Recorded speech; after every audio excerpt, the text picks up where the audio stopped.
Hello everyone. Today I crafted an interactive state-wise constituency seats in India dashboard on Power BI.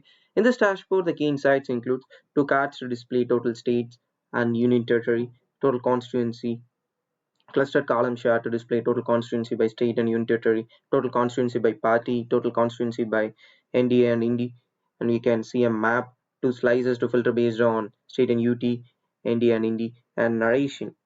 At 403, Uttar Pradesh has the highest total constituency and was 1,159.38% higher than Sikkim, which had the lowest total constituency at 32. Uttar Pradesh had the highest total constituency at 403, followed by West Bengal and Maharashtra. Sikkim had the lowest total constituency at 32. Uttar Pradesh accounted for 9.77% of total constituency across all 31 states and union territories.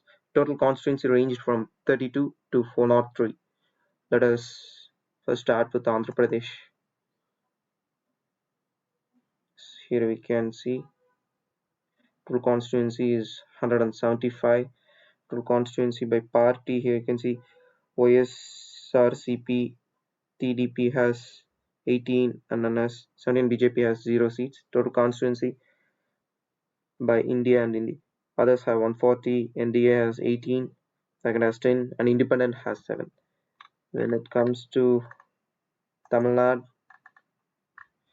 can see total constituency is equal to 234,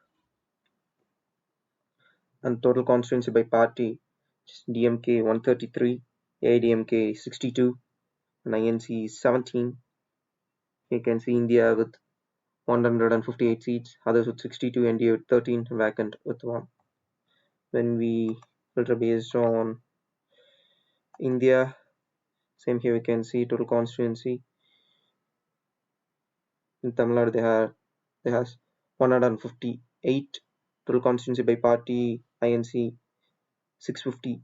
When it comes to NDA, here you can see India has total constituency by NDA has 1895. Comes to BJP, total constituency by party, BJP party has 1485. This is my analysis state-wise constituency seats in India. Thank you.